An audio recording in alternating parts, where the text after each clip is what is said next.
There has been a lot of research on the health effects of what we call consanguinity, marriage with someone with whom you share genes. It's common in many parts of the world, and it's very closely linked to a lot of genetic disorders. By the mid-1900s, it's down to much, much less than 1%. A benchmark that's often cited is that roughly 2% of kids have some genetic illness, and that rate goes from 2 to about 4% if your parents are cousins. So it's kind of a doubling of the risk of genetic illnesses. You're not necessarily looking at the cause of death. There is a large literature on the health effects of cousin marriage, not by economists. There are higher rates of early life mortality.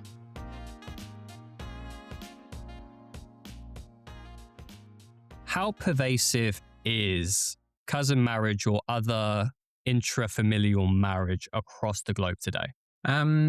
It depends. I mean, it's very geographically dispersed. So, as you might imagine, in most kind of Western developed countries, it's very low. So, it depends how you define intrafamilial marriage, but typically it's defined as like first or second cousin marriage. Sorry. And that rate is like much less than 1% in most rich countries. But around the world, it's actually very hard to get good estimates globally. But the best estimate we have is that something like 10% of existing marriages around the world today are between first or second cousins. So that's, to me, seems like a very high share. And then, like I said, it's very dispersed. So there's like some countries with very high rates of cousin marriage. So like one notable example is Pakistan. In Pakistan, we have actually decent data because they do these like representative household surveys every few years. And they ask a bunch of women throughout the country whether they're married to a cousin. And there, for the last few decades, it's been roughly 50% of women are married to a first or second cousin. And it's not declining. So the rate is kind of constant, 50%. And there's countries with like a third of people marrying cousins. It's, a lot of it is kind of the Middle East, North Africa, South Asia kind of band. But then there's like pockets throughout the world in Africa and throughout Asia. Gotcha. And because I'm curious, so I was going through some of the data just kind of ahead of the conversation. And to your point, I think what I noticed was, in terms of consanguineous marriage rates, I think that's the term. Apologies, I probably completely butchered that. But it does kind of focus in around, again, Pakistan and then some of the other countries like Sudan, UAE, Qatar. But it's interesting that you mentioned that. So like Pakistan is obviously at the top there at 61%. And then I think Kuwait, from what I saw, drops down to about 54%. Some of this had to be taken with a pinch of salt, I'd imagine, because the data gathering in some of these regions is probably very different between different countries. I imagine, and although I don't know, a country like Qatar, which is relatively wealthier, probably has different infrastructure in place than Sudan, South Sudan, in terms of looking at these things. And so probably some of this information probably has to take with a little bit of salt. Yeah, totally. So there's always a trade-off between like how precise the data is in a relatively small and maybe non-representative location versus having very general data. So if you want to say something about global rates, you need to somehow aggregate up data sets that are in some cases very precise and representative of their countries, in other cases very much not. So the 10% globally measure, is aggregated from a bunch of sources, including like anthropologists going to some villages in some parts of Sudan and asking people about their marriages, and then somehow making some guesses about how that kind of aggregates up to the whole population, including urban versus rural. So, there's, I don't think anyone has, there's someone called Alan Biddles in Australia who is kind of the person who has done the most to try to aggregate and think through like how all these numbers add up. And it's like the best we can do with very imperfect data, I think. But like I said, I think in some places where we do have very good data, so like I think Pakistan is one of these places, we are quite, I think we have a good sense of what the rates are and how they're changing over time and how they correlate with other characteristics.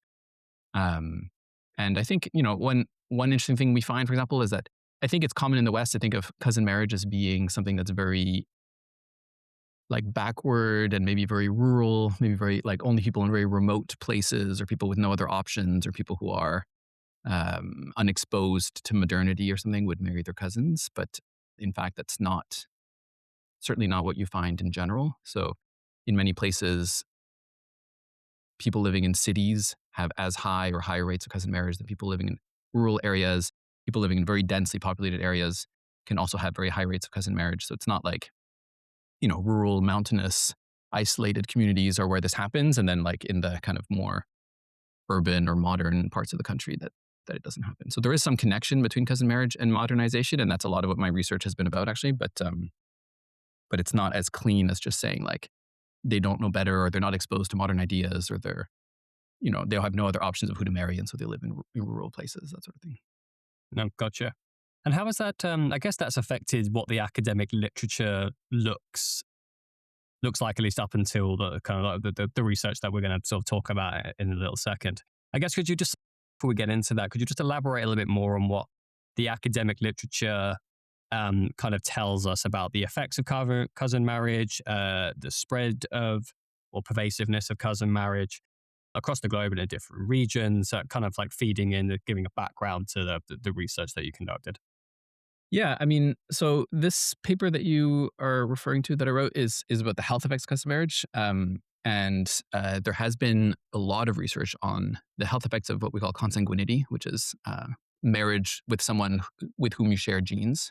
Because yeah, it's like I said, it's common in many parts of the world, and it's very closely linked to a lot of genetic disorders, and so there's a lot of interest from the medical community to study that.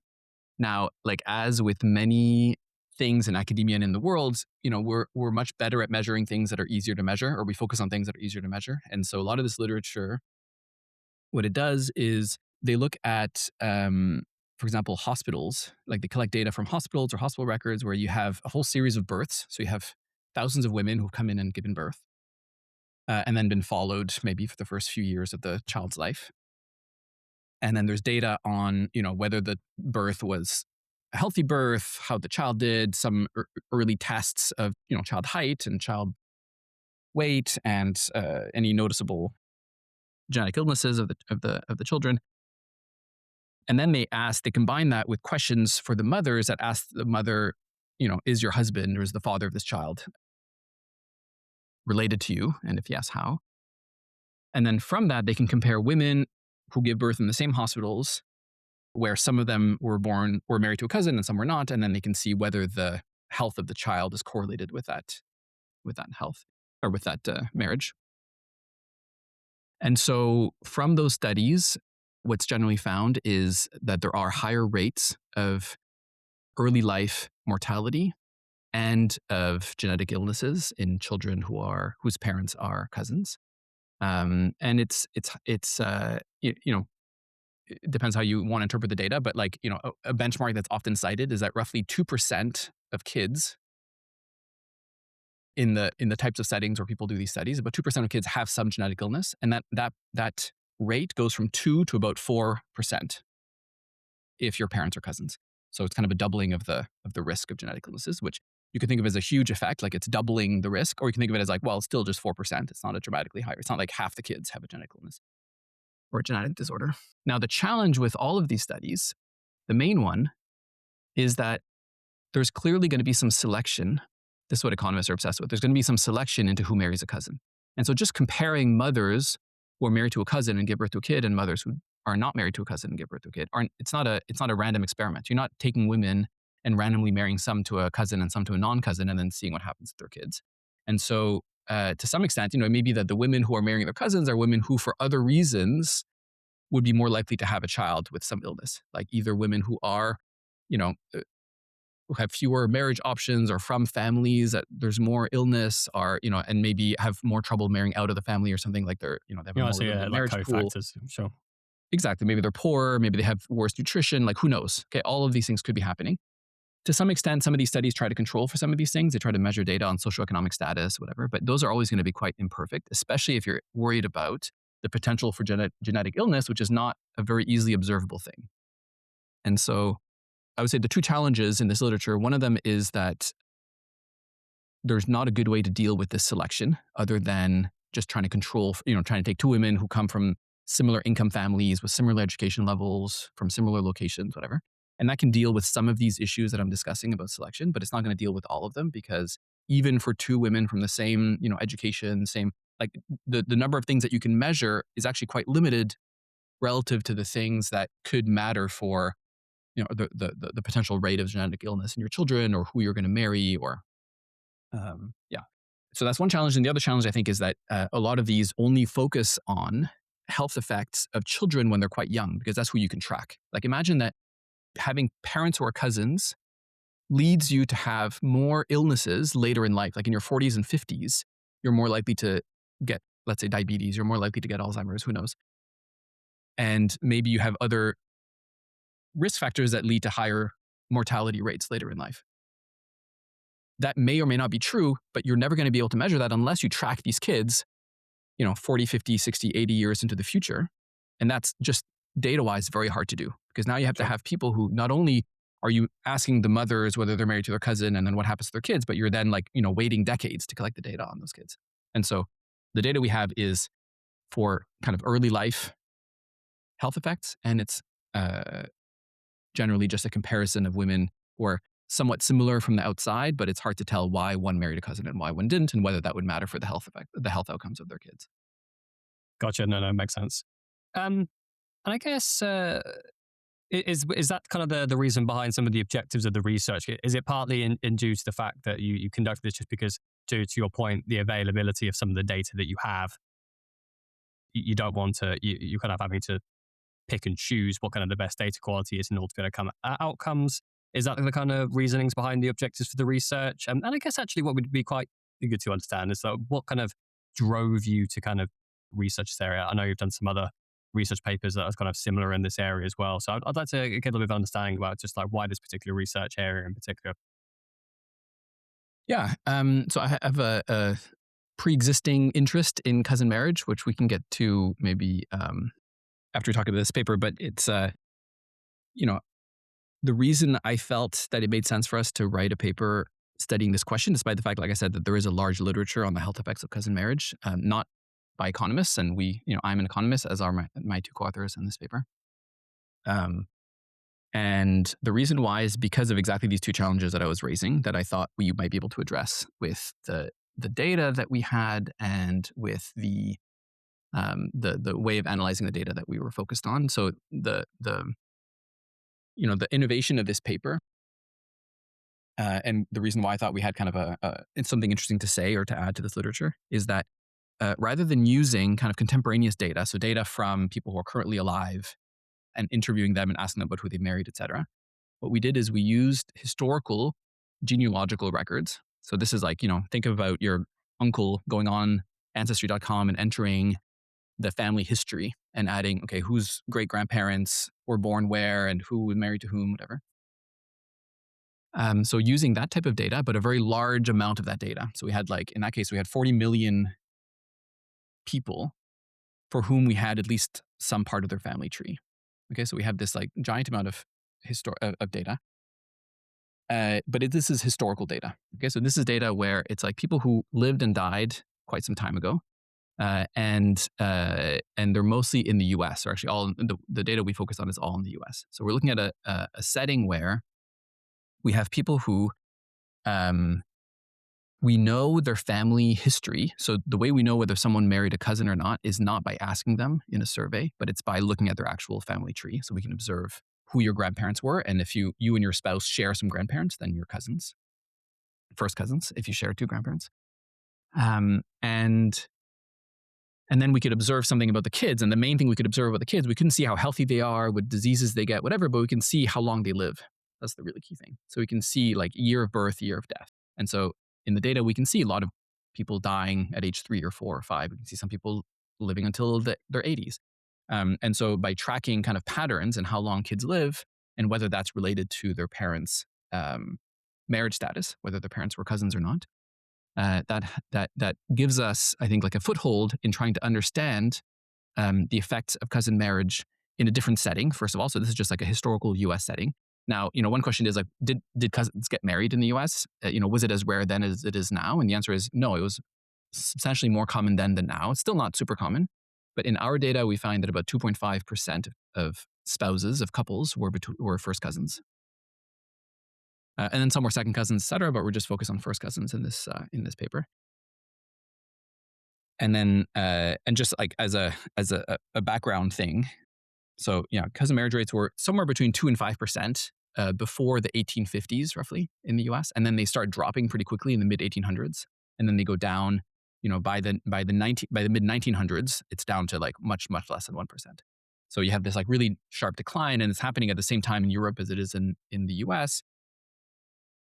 You have this decline from a relatively low but stable rate of cousin marriage down to almost nothing, and that really happens in the mid 1800s.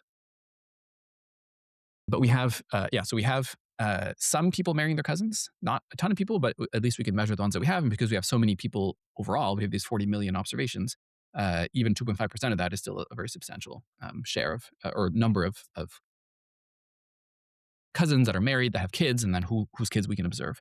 And then the other nice thing is that because this is historical data, so the data is from like the 1700s, 1800s, early 1900s, we can see people throughout their whole lifetime. So even if someone dies in their 80s, we can see that. So we're not like truncating, we're not cutting off the kind of your lifespan. Like imagine that we were, going around today asking people whether their parents are cousins and information on their kids and whether the kids died. If their kids are still alive, we don't know whether they're going to keep living for another 30 years or they're going to keep living for another 10 years or whatever. So you have to kind of make some guesses or just stop analyzing the data at a certain point, but you can't answer the question of what happens later in life. But here we have everyone's, because we're looking at people born, let's say in 1800, for sure they're dead by now. And so either we have data on them or we don't, but if we have data on them, we know their full lifespan. And so we can look at the effect at any given point in life, like conditional on being still alive at the age of 60, what's your chance of dying between 60 and 61? What's your chance of dying between 80 and 81? And so we can kind of look at the effect on mortality. So that's the one thing we can look at, not whether you're sick, but whether you're still alive, like at what age you die, and whether kids of parents who are cousins are more likely to die at certain ages. So they have what we call excess mortality. So they die more than you would expect for a similar kid whose parents weren't cousins. That's the data. Gotcha. And then in economics, what we call the empirical strategy, which is like a fancy way of saying like, how do you actually know that this is a causal effect? So before I even get into what the result is, it's like, how do you know, that problem that I mentioned earlier, that you have parents or you have couples where the husband and wife are cousins, and then couples where the husbands and wife are not cousins.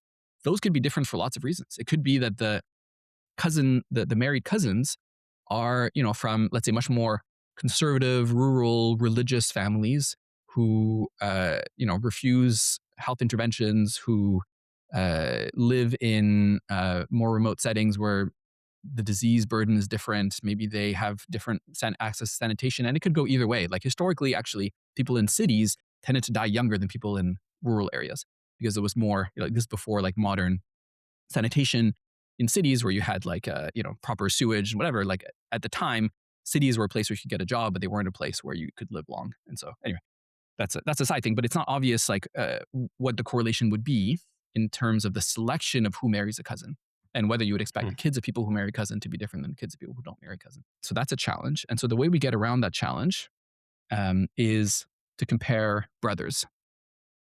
So we look, or compare siblings. So we look at siblings where two same-sex siblings, so two brothers or two sisters, where one of them married a cousin and one did not. So you can think of two sisters, for example. So you have two sisters, born to the same parents. One of them marries her first cousin, the other one does not. And then we can look at the kids of those two women and see whether the children of the woman who married her cousin live longer than the children of the woman who didn't marry her cousin. Okay.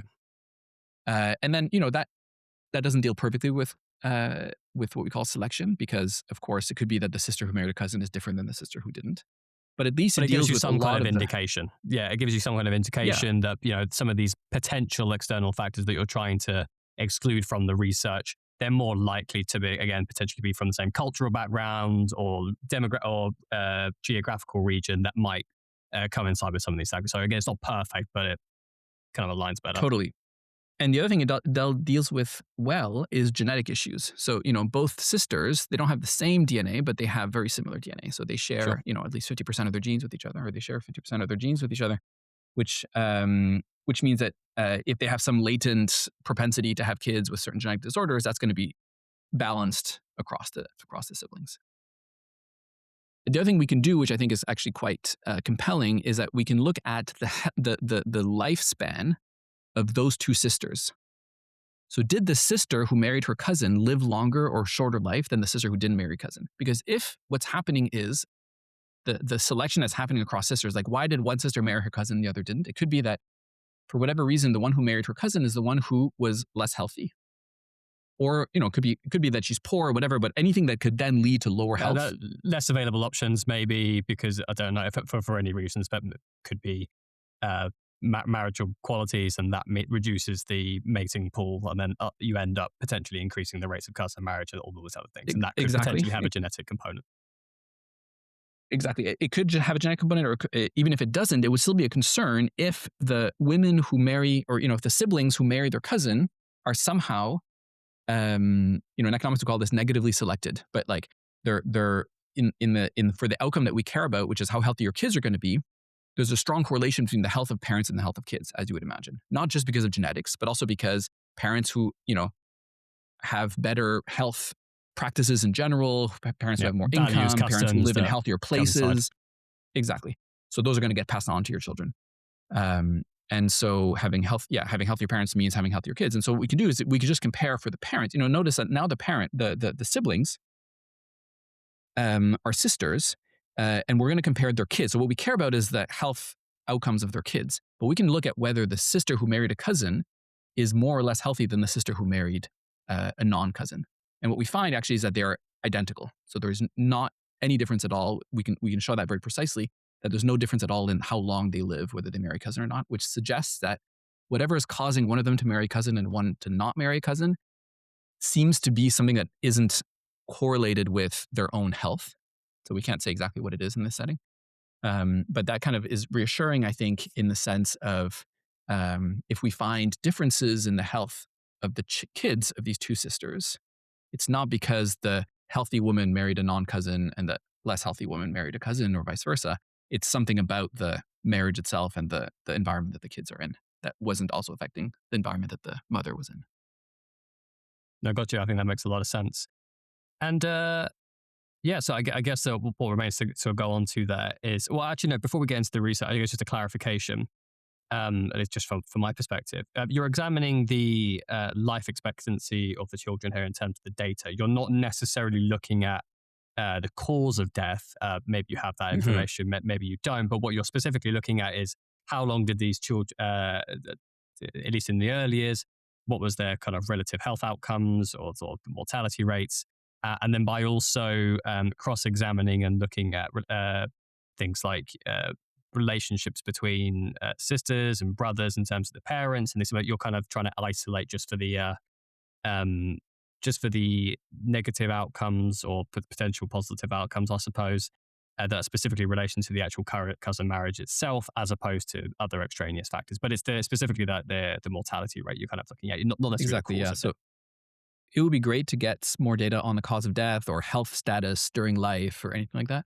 Disability, those would be really great to observe. Unfortunately, the data we have just limits us to knowing year of birth, year of death, and so that's kind of the best we can do. So, which I think is still actually quite good. Like if you had to pick one single summary measure, especially in that historical time period of how healthy someone is, or Sure. overall kind of health of a person, I think how long they live is like quite a good proxy.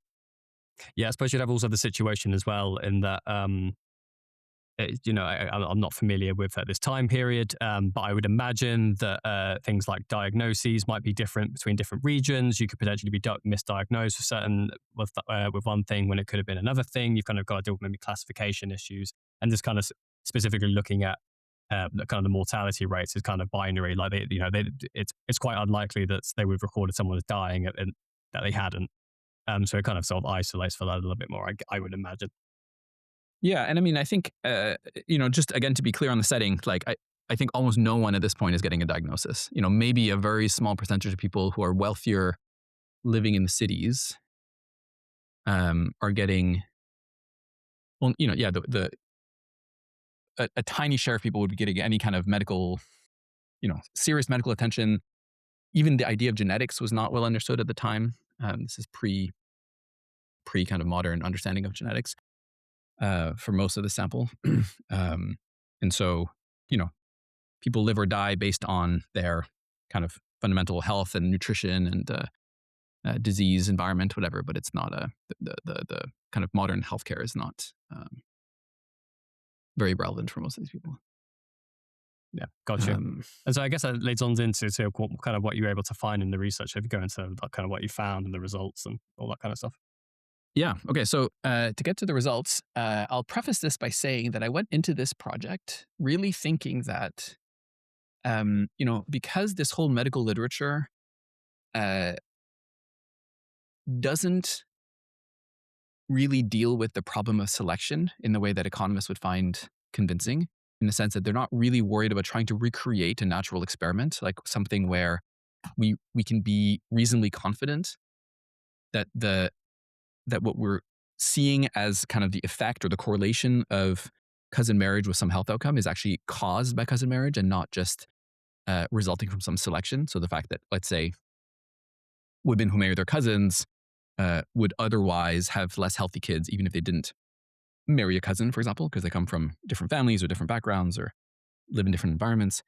And so I thought that but dealing with the selection problem better, we would find a smaller effect of cousin marriage than has previously been found, and that actually, like, part of what's thought of as the health effects of cousin marriage um, is actually just selection, and then the true health effects are smaller than previously documented. Um, but what we found instead is that they seem to be larger than previously documented. So the big difference, or the big addition, I think, of our paper and the results. So what we find kind of benchmark for the whole life is something like a 5-year reduction in lifespan if your parents are cousins. So if your parents are cousins, on average, you live 5 fewer years. Now, one challenge we have in our data is that, because we're using these family tree records, think about who's going to be more likely to appear in a historical family tree record of who was born in the 1800s when you're trying to record data about your ancestors.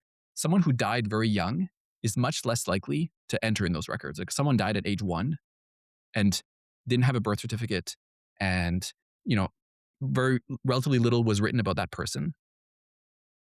They might just not show up because no one knows about that person existing. They were just kind of forgotten in the family. Yeah, of course. After a few generations, you kind of stop keeping track. Whereas someone who lived their whole life is much more likely to have, they show up in the census, they have maybe a death record, they get married. Like, there's all these things that happen.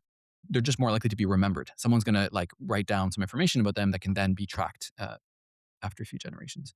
And so indeed what we find is that if you compare, there's actually no good systematic kind of population-wide data for the US at during this time period about infant deaths.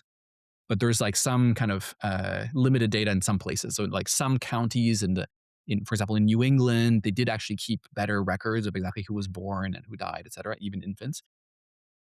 And so, we can kind of restrict ourselves to that sample and just see, like, for the places and the times where we actually have better data, how do our genealogical data match with that? And what we find is that we actually do have a lot of missing mass. Like, we have a lot of missing people who seem like they should have been born and died very young. So we do have a lot of people who get born and die very young, but it's not as many as we think there should be, in a sense. And so, basically the bottom line is, I don't think we can say that much about the effect of cousin marriage on very early mortality. Or at least I don't think we can say more than has already been said in the literature. So I think, like, existing studies, which really have very good data on early life for the reasons I was telling you earlier, when they do these kind of hospital studies, for example, I think those data sets are better for speaking about that. But in our case, what we can do, the strength of our data, is looking throughout the lifespan. And so, existing studies basically only focus on this, like, let's say up till age 20 or age 15 or something, the effect of health up to that age. And then after that, there's basically nothing you can say. So if you live until age 20 or 30 or something, then, how your parents' cousin marriage status affects your health later in life is something that we just didn't know about.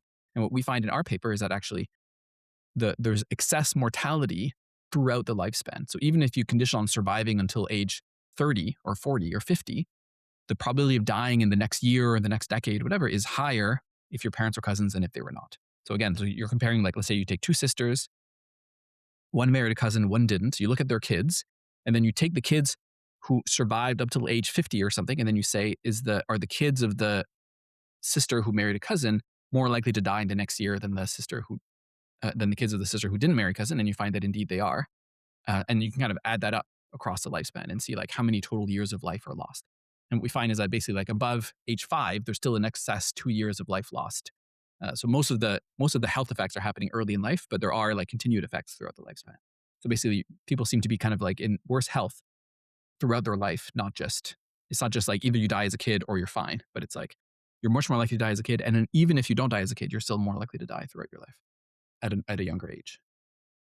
Yeah, so it's kind of a dual effect in that regard as well, which is interesting.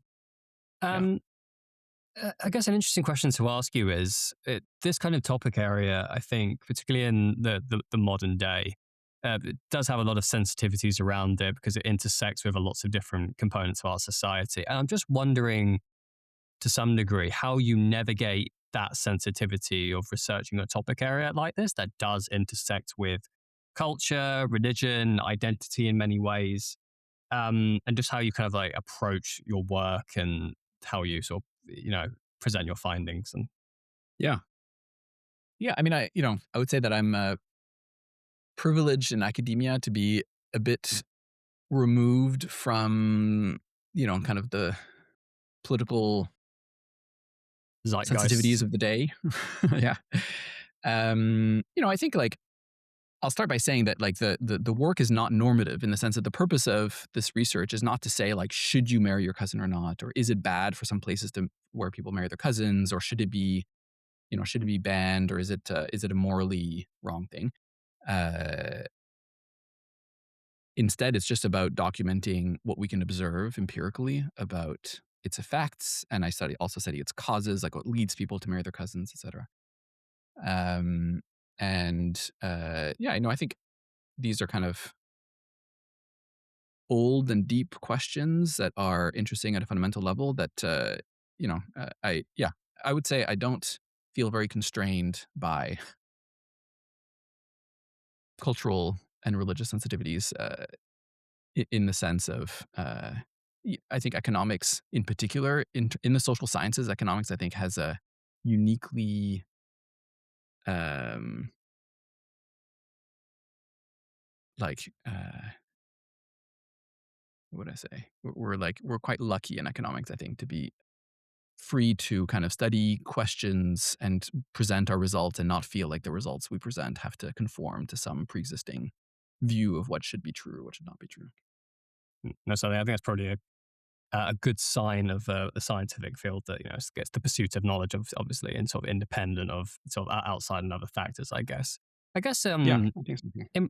in relation to kind of the other research that you've conducted, because again, I guess the finding from this in that you know despite what some of the preconceptions were going into it or around the literature, it kind of gives you the indication that actually some of these health effects actually might be more pronounced than potentially when once you isolate for this particular type of cousin marriage in particular. I'm not sure whether you've done any other research in regards to maybe effects on healthcare outcomes and stuff, because obviously, if, for example, I live in the UK, we have a national health service in the States, and obviously there's a privatized healthcare system. I'd be interested to understand potentially the potential economic impacts of this kind of its situations of uh, consanguineous marriage and uh, births on sort of these economic development outcomes. I'm going to answer this question uh, the way I want to answer it, which is maybe not exactly the way you were asking. But I think, in my mind, a really deep and interesting question is about this kind of the structure of society in the sense of, um, you can think of societies as being kind of laid out on a spectrum of how intense family ties are. So the kind of prototypical, this is not the true reality in a sense, but if you think of the ideal version in some sense of modern Western society, it's one where you have what we call isolated nuclear families. So you have like, when you reach adulthood, you leave your parents' household. You either establish your own on your own or you get married. Once you get married, you definitely have your own household. You're mobile in the sense that once you get married or you're an independent adult, You can choose where to live, independent of where your parents are or your kin live. You have your kids. Your spouse, and your kids are like a complete unit that can move around freely and is relatively independent of the influence of their kin network. Okay, and then on the other end of the spectrum, you have societies that have very intense kinship ties, where people belong, for example, maybe to clans or subclans or tribes of some sort, but they belong to a lineage, which means that they belong to a group of people who acknowledge common descent from a certain source. So they feel like, okay, we share descent from some ancestor, and because of that, we have special obligations and special responsibilities to each other. And many societies of the world are closer to that side of the spectrum than to our side of the spectrum. So they have, you know, they belong to a group, they know which group they belong to, and that matters. It's not just about a name, it's not just about a label, but it matters for the way they run their life, it matters for where they live, it matters what occupation they do.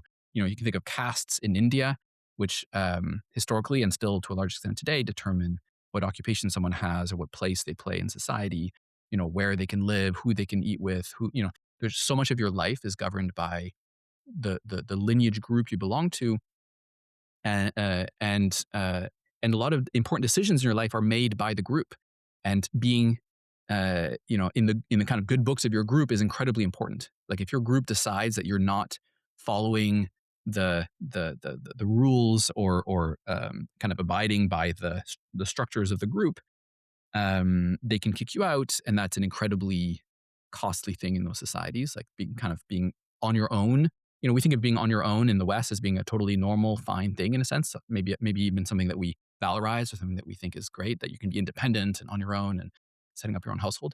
But in many societies, that it's almost a death sentence. It's like being on your own means you have no support network. You are vulnerable to exploitation, vulnerable to any shock anything bad thing that happens in your life. There's no one there to support you, and that to some fundamental extent is based on the idea that in some societies we have, like in the West, we kind of take this for granted, but there's a whole structure around us that allows us to be independent. So we have, for example, like you mentioned, the NHS in the UK. So if you're sick, the government will take care of you. We have old age security, we have pensions, we have unemployment insurance, we have police who take care of law and order without being your kin. So it's not that we don't live in a society where the only reason people don't take advantage of you or exploit you or attack you is because they would then face a retaliatory attack by your kin. But instead, here people don't attack you because it's against the law. There are courts. They're impartial. Anyone can sue anyone and be treated somewhat fairly, reasonably fairly by the courts. The police will protect anyone. All of these things, these institutions that we take for granted, is also like a market economy. So I can just, even without having a kind of a tight group that I belong to, I could just offer my services, offer my labor to some firm. They would pay me money, and then I can use that money to buy whatever I want. I don't need to have strong relationships with all those people. But in many places, that's not true. Like if you want to work for someone, you have to be somehow very closely connected to them, part of the same community, part of the same group. If you want to exchange things, the exchange happens within rules that are governed by trust and by repeated interactions and by, you need to have this very tight, cohesive society for all of these transactions to work. Whereas in our society, you really don't. You could just be an individual on your own. You just show up with a credit card, you just tap on your, on the contactless thing, and then you walk away with some goods. People, like, that's the society we live in, where there's no, there's no fundamental need for anyone to belong to some kind of tight, cohesive group, whether it's a kinship group or otherwise. Anyway, so to kind of step back, what I was saying is that every society is somewhere along the spectrum, and I think what's like super interesting is understanding the spectrum and understanding why some societies are different parts of the spectrum and what effects that has. And the reason this connects to cousin marriage is because cousin marriage is something that you see in these like very tight societies, because what these tight societies require is to have these kind of cohesive tight groups. And one important way in which cohesive tight groups remain cohesive across generations is by not marrying out too broadly. So if you have a group and that group is united by their kinship, by their family ties, and everyone kind of marries out, very quickly within a few generations, the group kind of doesn't exist anymore. It's just kind of spread out across all these other groups in a sense. And so you kind of want to keep the borders relatively neat. And so one way you do that is by kind of marrying in instead of everyone marrying out. And so, different societies have different ways of doing this. And sometimes it's like a few lineage groups that like have a circle that they marry across the circle. Anyway, the the point is just that you should think of cousin marriage as a way in which groups in societies maintain their tight internal links. And a society that has a lot of cousin marriage is one that's going to be made up of a lot of these really tight groups that have a lot of kind of cooperation and trust and cohesion within the group, but they're generally pretty distrustful of people outside. They're not very mobile. So if your group is very tight, you kind of want to live where your group is because that's where your protection is. That's where the support of your group is. And if you move around for jobs, you kind of lose the benefits of that tight group. Whereas societies like ours, where there's no cousin marriage, tend to be societies that are more mobile, where people move around. And so studying cousin marriage, in my mind, is one of the core ways in which we can understand this transition from kind of tight to loose societies that are very tight in the sense of having a lot of inward-looking small groups, to a more like open, interconnected, loose society where you can feel like you're just a British person, or you feel like you're an American, or you feel like I feel like I'm a Canadian, in a more general sense, without having a specific relationship to any given person. I can't trace common descent with my neighbors, but I feel like I can cooperate with them and trust them just based on belonging to this kind of broader national identity. Sure. That's an interesting point, actually, because I think that was something I picked up from kind of doing some research just ahead of the episode.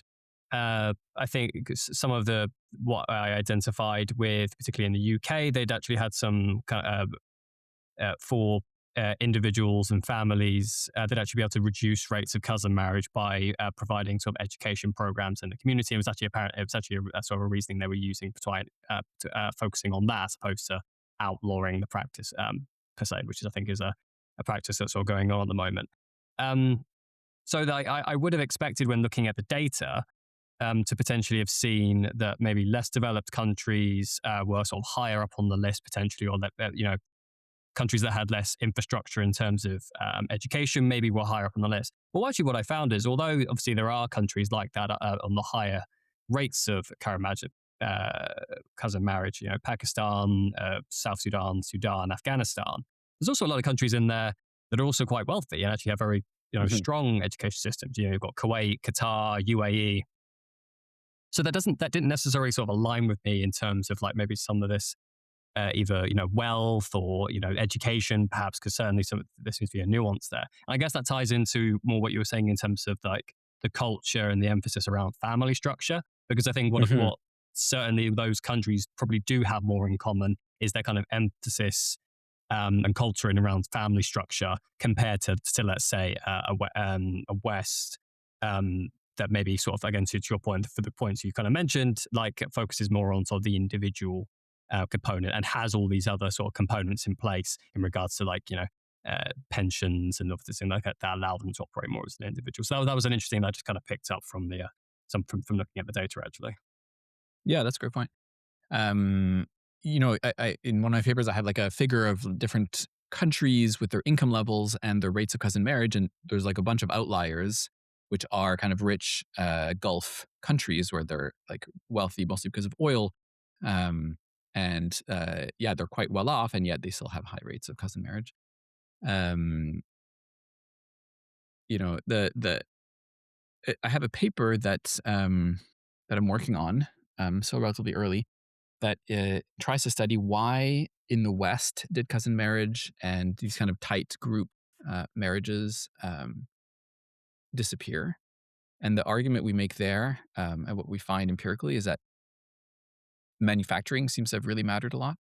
So the kind of age of mass manufacturing in the US, in this case, like in the late 1800s, early 1900s, when really a growing and eventually very large share of the male population in the US was working in manufacturing, um, was really key to kind of opening up marriage patterns and having people marry people who are kind of more distant from them socially. And the argument that we make, and we have some evidence to support this, is that there's really something about the availability of wage labor that matters. So what I mean by that is, imagine that you're a young person, you're, whatever, 18 years old, and you're thinking about what you're going to do with your life and how you're going to earn a living, and you're also thinking about who you're going to marry. And the trade off. Imagine so you say that you're considering two potential spouses, and one potential spouse is someone who's like really from your small community, from your network, and then someone else who is kind of more distant. So someone who is from a different part of society, a different network. The advantage of marrying the person who's closer to you is that you're kind of investing more deeply into the ties that you already have. And so this kind of small local community that you're a part of, you're going to be more tightly connected with and a kind of a better member of that community. And I can get into why that is, but you can think of it that way. And then marrying the more distant person means that you would have kind of a broader network, like through your in-laws. You would now have kind of relatives in more different places. You would have, kind of the cultural background that your spouse has, the experiences in life that she's had, the the the ways in which she would, contribute to raising your kids, whatever. Those are all more different from you than the spouse you could marry that's from within your small network. And the reason those might matter for how you think about your future occupation is that if your if the way that you're going to earn a living and the way that you're going to be kind of successful economically in your life is by remaining where you are, by investing in the ties that you have, you really need to have a strong local community. So you want to kind of make sure you inherit land. You want to make sure that you have the trust and the cooperation of the people who live near you, because those are those people that are going to matter for the rest of your life.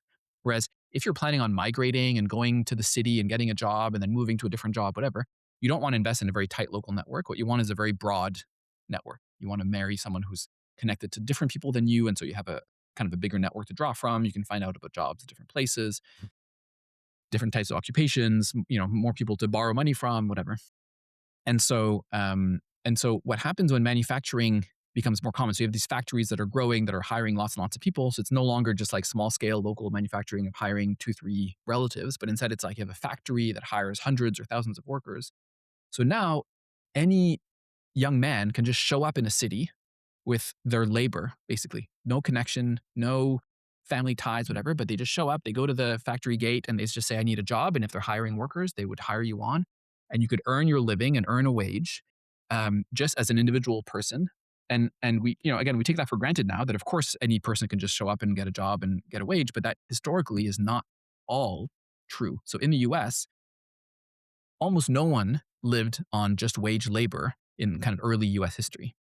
I mean, not almost no one, but a small share in the, anyway, so a much smaller share. And then as manufacturing grows, you really have this ability that you can kind of guarantee throughout your life, you'll be able to get a good kind of, middle class job by just being mobile. So the key thing that you need to do is be able to move to where the jobs are, because what you don't know is where the jobs are going to be, because it changes over time. Some industries grow, some shrink, factories close, new factory opens. You need to be able to move around to where the jobs are and where the wages are higher.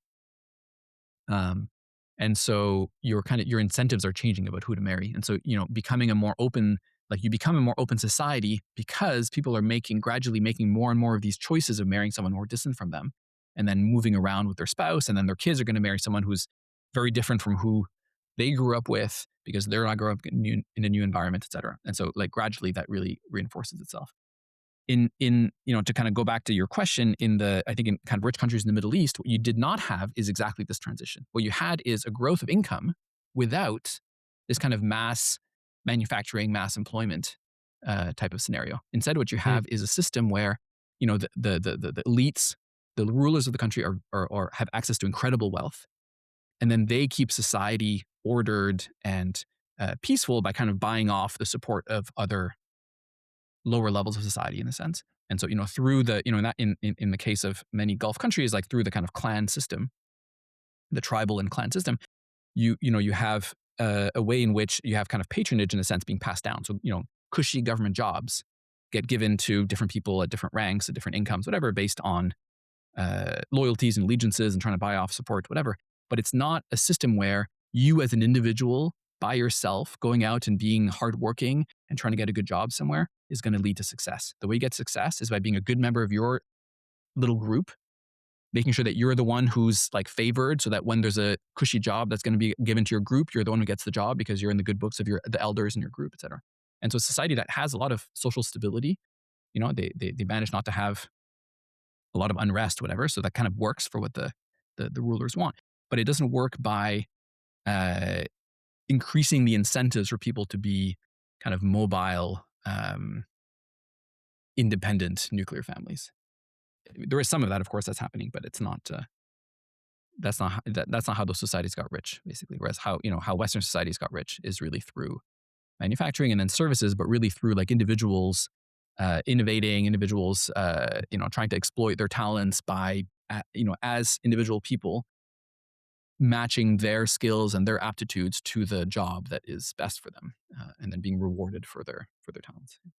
Yeah, no, certainly. And I guess associated with that manufacturing component and the way a lot of Western countries developed, a lot of those jobs are obviously based around cities. You've moved to the cities to find those work and those opportunities to grow and develop.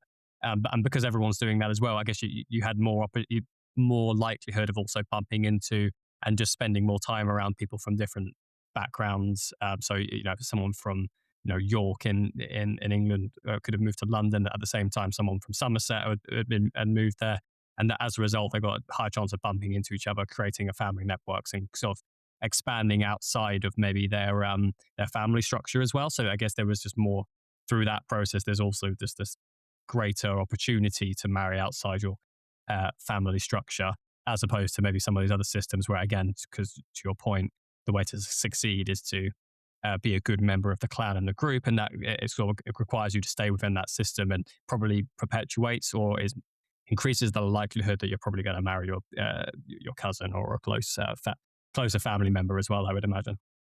I mean, I agree, and yet I think there are many societies where what you actually observe is even when people urbanize, they move to the cities, they move with members of their group, and they maintain these very tight, cohesive. Oh yeah, like diasporas, yeah. And so like there's this.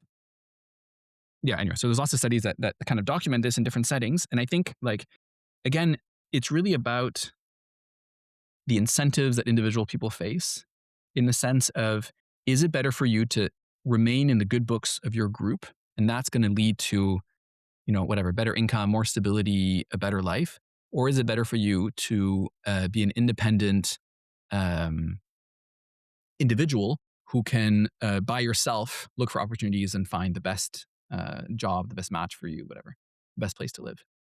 And as you say in the UK, you could have people who want to be independent, but if they all live in their little village, they're just going to meet people who are like them. And so just by nature of who you meet, who you're going to marry is going to be someone who's very close to you in society. Whereas if you put those people in London or something, then they're going to meet a wider range of individuals. And so they're going to marry someone more different from them.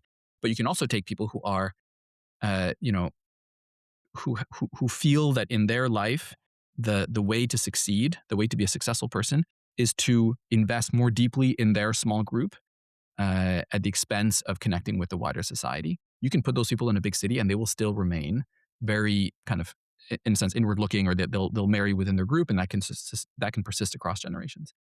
I mean, one small example of this is, think of like castes in India. So, people have lived both in villages and towns and cities, whatever, for hundreds, thousands of years, and yet have maintained, like we know from genetic testing, that caste boundaries have been stable for incredibly long periods of time. And so, the fact that for generations and generations and generations, people have lived in the same places is not enough for them to start kind of mixing and, randomly falling in love with each other and then having, kind of crossing these caste lines. If the incentives of the people within these groups is such that they want to invest in the ties within the group and not outside the group, then they will, they can maintain their difference across long periods of time. So it's not just about kind of who you live near. It's also about who you want to invest in, which Yeah, I group you suppose want you'd to have belong to, to. in a sense. Yeah, and I suppose if you wanted to address the rates of cousin marriage potentially within the country, you probably have to address that in addition to some of the other components in the healthcare outcomes we talked about. And I guess as a way to sort of wrap up the conversation, are there any studies or future research that you're planning potentially at the moment that would help build upon the findings of your research here. Obviously, like this is, in fact, from what I gathered, obviously this is the research you've done is really taken sort of an economics lens to something that potentially didn't have as much economic literature potentially in the past. Are you intending to sort of continue that approach, maybe sort of expand out in a few other components? But what specifically, I guess, would help build upon the findings that you found there? I mean, I think for me, the big question is really about, yeah, the kind of these questions that I was saying about the trade-off. So I think, there's clear health consequences to cousin marriage or consanguineous marriage. Uh, and, a new, that's not a new finding. Although, of course, we can debate the exact size and the types of effects. But one way to think about the fact that in societies like Pakistan, a huge share of people marry their cousins, or that historically that has emerged in many places. Like you can think of, why is it that across many parts of the world, as these societies were deciding in some sense like what their marriage rules are and how society is structured, why is it that in so many different places, um, cousin marriage was at one point quite common? Uh, and in my mind, the short answer is that it serves a very real purpose. Like, societies would only, if you think of, there's a whole field of cultural evolution, which is all about like, cultures, societies develop certain rules. You can even think that they just chance upon them, a bit like random mutations. But then they chance upon them. But then if that rule or that cultural practice is harmful to the group, either that group will shrink or other groups will take over, or they'll start copying the cultural practices of other more successful groups or whatever. Like there'll be kind of cultural practices that survive will be ones that are, at least to some extent, relatively well adapted to their environment. And, given the large health costs of cousin marriage, it seems like this would only have survived across thousands of years and persisted and been so common in some places if it had large benefits to kind of counteract the downsides, right? Like the health consequences of cousin marriage. And so, one way to think of this, I think, is that there must be large social benefits in some environments. So, like I have a paper that looks at the effect of cousin marriage in the US. So, a lot of my work is using historical data in the US, where we look at like states banning cousin marriage. And we find there that when a state bans cousin marriage, people within that state who are in families where there used to be more cousin marriage start marrying their cousins less, as you would expect. And then they start doing better. Like they move to cities more, they get higher incomes. There's a lot of benefits, kind of economic benefits that happen. So, kind of evidence in my mind that cousin marriage at that time in the US was kind of bad for families or bad for people and economically. But we also find that people from those families are more likely to end up in institutionalized settings, like in poor homes or in homes for the disabled and the elderly, whatever. And suggesting that there's also kind of a weakening of the social cohesion that supports people when they're at their worst, in a sense. That Is that for they don't the have that strong. is that for the affected individual? So, like, as a society, you're saying that there's like potentially more economic benefits, more, economic activity stuff, but for the individuals that potentially are affected by this, there's probably some negative outcomes because of the environments maybe that they end up in, probably because there isn't that familial network, I guess, to support them. Is that just to clarify? Well, it's for those individual or people in those families. So in that paper, we can't actually see who's marrying a cousin or not, but what we can see is like the descendants of the people who are affected by the bans, who would have married a cousin but now no longer marry a cousin. Those people, relative to other people in their state, for example, are more likely to get a better job, to go to the city, whatever, to leave the farm. And so, the same people who are no longer marrying their cousins are now prospering economically, and yet, on the flip side, have presumably kind of a weaker support network. And is that a good or a bad thing? Kind of, it's hard to say. It's certainly a good thing. It seems like a good thing for the economy. Is it a bad thing in other ways? Potentially. Now, how good or bad that is going to depend critically on whether the society that you live in is one where there are alternative sources of support from your kin, right? So if you live in a society like ours, where you have, like in UK or in Canada or in the US, where you have a lot of government services that can support people when they need the help, then, the economic benefits of marrying out and being mobile and choosing your career based on your aptitudes and your interests, whatever, and not just doing what your father did and staying in the same village and kind of continuing the tradition of your family. Those benefits are large, and you have a support network that can help you throughout your life that isn't tied to your kin. Whereas if you live in a society like rural Pakistan, your support network is your kin. If you lose that support network, you may be much worse. Even if you get a slightly better job because you can go to the city and get whatever, no one's going to support you when you're sick. No one's going to support you when you're old and you need someone to take care of you. All of these, no one's going to help you raise your kids. No one's going to, all of the things that you need in life that come from having a strong kin network are gone, and there's no substitute for those. And so, there's other things too, like your place in society, your social standing. It's not just about, you know, insurance against kind of financially relevant things, but it's like the people in the society, like cousin marriage sustains itself if people in that society perceive there to be greater benefits throughout life from having tight bonds within a small in group versus kind of opening up, marrying out, having a wider network, and kind of integrating in the society that's around them. Yeah. So I get the argument would be, I guess, if you are going to potentially ban it, you'd probably need the factors that we talked about, strong policing, available healthcare to provide some of that structure that we kind of talked about. That would be missing in the absence of the familial network, and then I guess potentially even some ways to potentially encourage expansion of networks and creation of networks as well would also potentially be beneficial as well by the sound of it, I would imagine. Munir, that this has been great. Honestly, I really appreciate you taking the time. It's been a sort of really fascinating My pleasure. conversation. Yeah, it's been great. Thanks, Max.